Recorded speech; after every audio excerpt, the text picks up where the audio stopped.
Bien, buenos días hipotes, espero que estén bien. Vamos a ver la clase de estudios sociales de este día. Acuérdense que ya vamos a avanzar en el tema que dejamos a mitad, ¿verdad? Que era el patrimonio cultural prehispánico y colonial de El Salvador. Yo le dejé que usted me ilustrara lo que era la ruina de Tazumal. Espero que lo hayan hecho la tarea, por favor, y la hayan hecho bastante bien, le hayan puesto mucho empeño en la elaboración de su tarea, ¿verdad? Más que todo de esta ruina. Acuérdense que es un patrimonio, un legado, ¿verdad? Que nuestros antepasados nos dejaron y que nosotros debemos de conocer, ¿ya? Estudiar, aprender de ellos, ¿verdad? Como le dije en la clase, o sea, nuestros antepasados no eran personas ignorantes, no eran personas que no sabían, al contrario.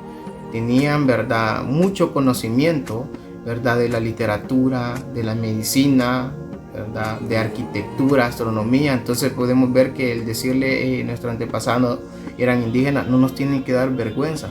Al contrario, sentirnos orgullosos, porque a pesar de no tener la tecnología, a pesar de no tener, ¿verdad?, esos avances que hoy tenemos, ¿verdad?, ellos pudieron a salir adelante e incluso, ¿verdad?, identificar qué tipos de plantas podían ser medicinales y poder curar, ¿verdad?, ciertas enfermedades. Entonces vemos que nuestros antepasados dejaron un legado con mucha riqueza, ¿verdad?, que nosotros debemos estudiar, de sentirnos orgullosos de ellos, ¿verdad? Y gracias a ellos que nosotros, ¿verdad?, nuestra cultura, a pesar de que ha venido decayendo, y como les dije en la clase, ¿verdad?, como da lástima, ¿verdad?, de que no ponemos en práctica, ¿verdad?, nuestra cultura. Al contrario, ¿verdad?, imitamos culturas o palabras de otros países y los nuestros, ¿verdad?, prácticamente incluso nos avergonzamos, cuando no debería de ser así.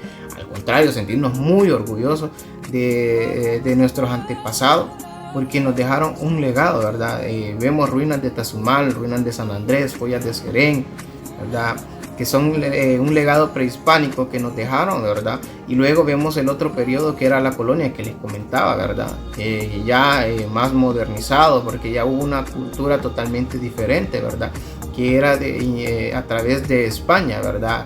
Las iglesias, le decía la iglesia de Panchimalco, ¿verdad?, que aún mantiene todavía su estructura colonial, ¿ya?, y que en la actualidad es conocido como un patrimonio cultural de la humanidad, incluso de nuestro país, y sentirnos orgullosos de todo eso, ¿verdad?, que nuestro país, a pesar de ser un país muy pequeño, ¿verdad?, tiene una cultura muy rica y ¿verdad?, para aprender de ella.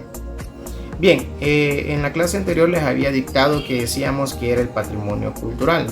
Decía que el patrimonio cultural está compuesto de bienes tangibles y como bienes intangibles.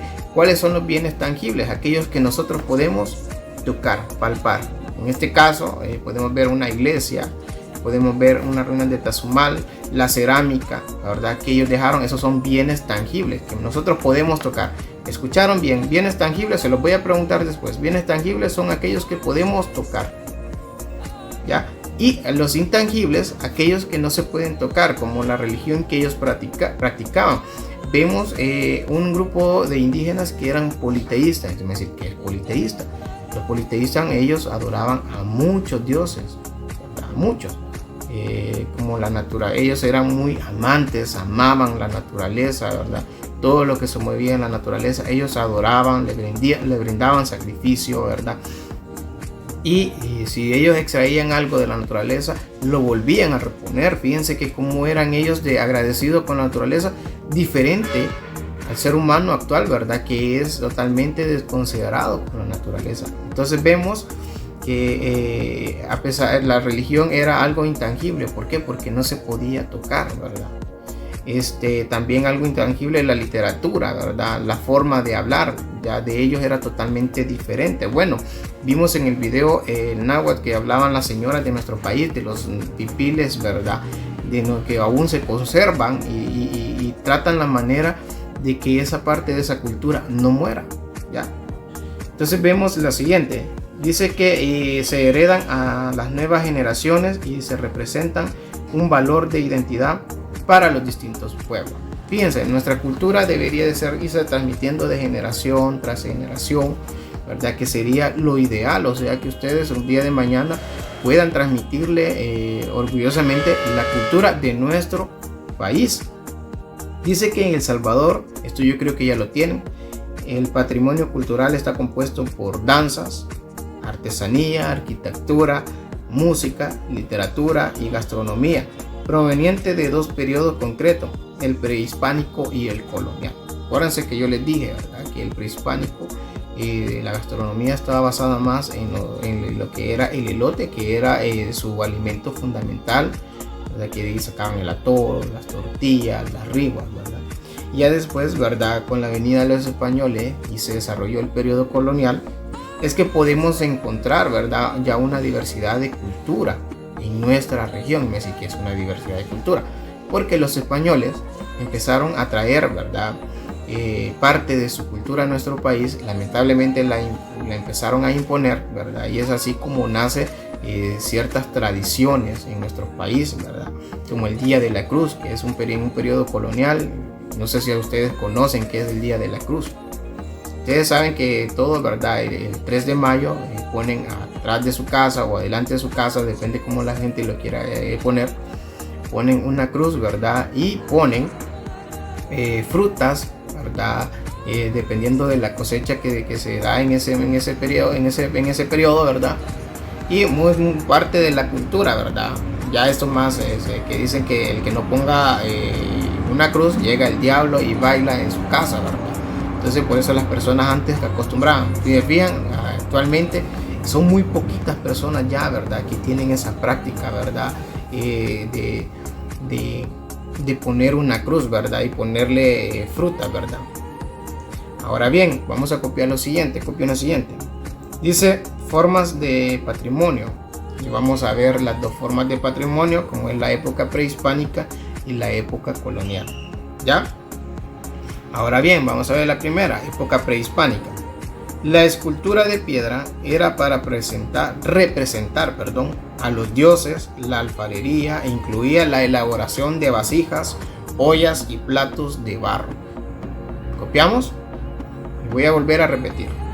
La época prehispánica. La escultura en piedra era para representar a los dioses, la alfarería incluía la elaboración de vasijas, ollas y platos de barro, ¿ya?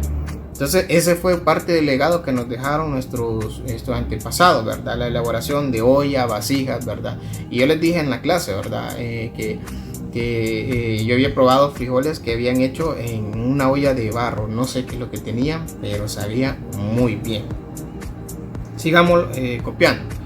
Se descubrió una especie de libros llamados códices. Estaban hechos de papel de amate o de cuero de venado pintado de colores vivos. Fíjense que todos estos códices, ¿verdad?, la mayor parte de los códices se perdieron cuando vinieron los españoles, ¿verdad? Quemaron todos esos libros, ¿verdad?, porque los mayas les gustaban escribir. Ellos eran muy amantes de escribir. Vienen los españoles y cuando ven esos libros, ¿verdad?, decían que eran del diablo y todo eso, vienen y queman todos esos libros, ¿verdad? Al quemar esos libros se quemó o se perdió parte de la cultura que hubiera sido estudiada actualmente, de cómo ellos se desarrollaban, cómo ellos vivían, porque les gustaba escribir. Entonces se salvaron muy pocos códices, ¿verdad? Y dentro de esos códices, incluso se rescató el libro El Popol Vuh, ¿verdad?, que era la Biblia de los mayas. Entonces vemos cómo los españoles dañaron nuestra cultura, ¿verdad? Y porque hubiera sido genial estudiarla, ¿verdad? Ver cómo ellos se desarrollaban en su diario vivir, ¿verdad? Fueron muy pocos códices que se encontraron, ¿verdad? Pero esos pocos códices que se encontraron dieron a conocer, ¿verdad?, la cultura excepcional que tenían nuestros antepasados. Bien. Vamos ahora a la época colonial. Me decís, ¿qué es la época colonial? Aquí en la época colonial, ya cuando vienen los españoles y se quedan ya prácticamente a dominar, ¿verdad?, conquistar, parte de la conquista, a dominar prácticamente ya estas tierras, a vivir de ellas, a sacar producción, y toda esa producción iba a España y a introducir su cultura, ¿verdad? Dentro de su cultura podemos encontrar lo que eran las subestructuras, su forma de vestir, ¿verdad? Porque acuérdense que nuestros indígenas andaban casi semidesnudos. Ya cuando vienen ellos, ya empiezan a darles ropa, ¿verdad?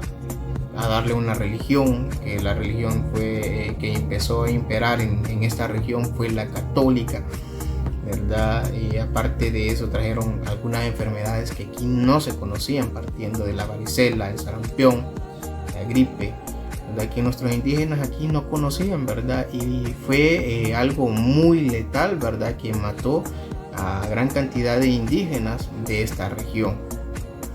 Bien, empecemos con la época colonial. Entonces esa es la época colonial, para que ustedes tengan un poquito de conocimiento que era la época colonial. Dice que el mayor aporte fue la introducción de la escultura religiosa. Ponte seguido, son propias de esta época las tallas del santo, o sea que en ese entonces empezaron a venir embarcaciones, porque bueno, ya no existía el avión ni nada de eso, todo venía a través de embarcaciones.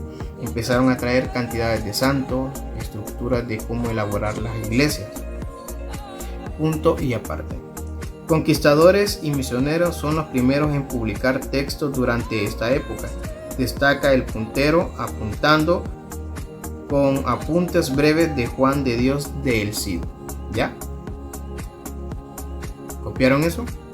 Lo vuelvo a repetir. Dice: conquistadores y misioneros son los primeros en publicar textos durante esta época. Destaca el puntero apuntado con apuntes breves de Juan de Dios del Cid. ¿Quiénes eran estos personajes? Eran los monjes que venían, ¿verdad?, a cristianizar a los indígenas de aquel entonces. Bien, escriban ahí con rojo: formas de patrimonio. Con rojo: formas de patrimonio.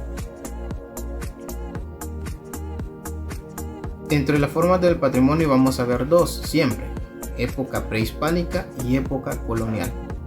¿Cuáles vamos a ver? Época prehispánica y época colonial. Bien, empezamos. Época prehispánica. La danza acompañada de música sirvió para transmitir historias, mitos, creencias. ¿Ya? Punto y aparte, algunos instrumentos que se utilizaban eran el pito de barro, carapachos de tortuga, tambores y flautas. ¿Ya? Esos eran los instrumentos, ¿verdad?, que daban el color, que le daban el color a las danzas de aquel entonces, como la danza del venado, ¿verdad? Busquen, eso les voy a dejar de tarea para que ustedes vean cómo era eso, incluso el sonido era totalmente diferente. Ahora bien, vamos a la parte de la arquitectura.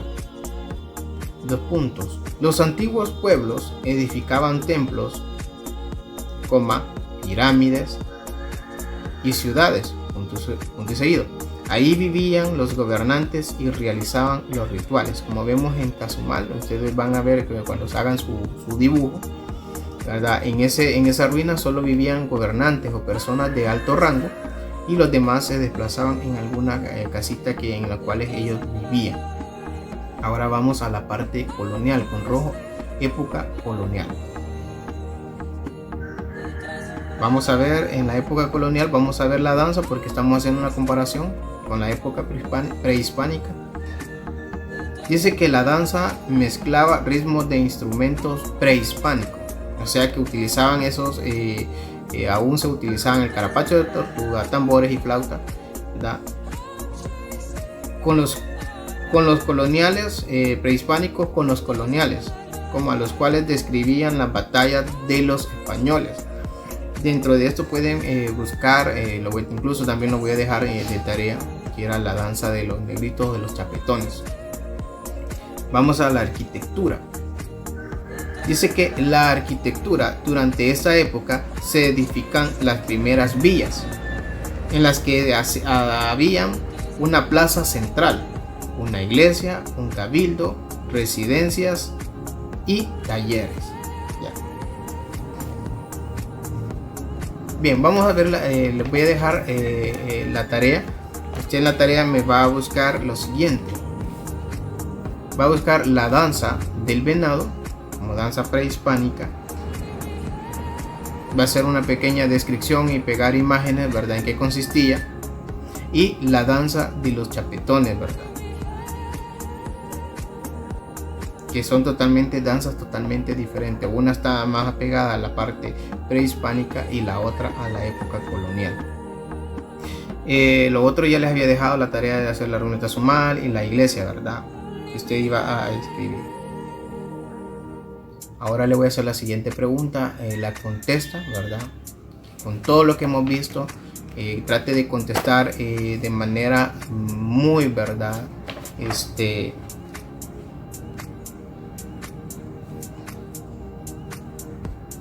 Vamos a copiar lo siguiente.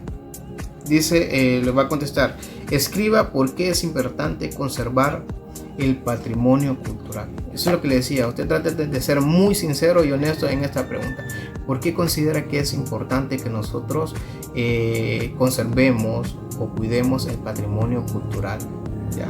¿Por qué será importante? Acuérdense que un día de mañana ustedes van a tener sus hijos y van a enseñarle, ¿verdad?, cómo vivían nuestros antepasados, cómo nuestra cultura vino evolucionando, ¿verdad? Lamentablemente no floreció, al contrario, empezó a disminuir, ¿verdad? Y en la actualidad son muchas personas que ponen en práctica nuestra cultura, incluso nuestro idioma. Le pregunto a usted, ¿puede hablar en náhuatl? Yo no puedo. ¿Por qué? Porque no nos ha interesado esa parte. Entonces, eso es importante cuando nosotros decimos por qué es importante de cuidar nuestro patrimonio cultural, porque es un legado que nuestros antepasados nos dejaban, para que lo estudiemos, para que veamos cómo ellos vivían y salgamos nosotros y nos quitamos esta venda de decir que ellos eran ignorantes, de decir de que ellos no hacían nada. Solo el simple hecho de ser indígena no quiere decir de que ellos no sabían, al contrario, ellos sabían mucho, ¿ya? Pero ese cambio de cultura, ese cambio a lo que ellos fueron obligados, por lo que fueron sometidos, ¿verdad?, es que llevó prácticamente a la cultura a ir desapareciendo poco a poco.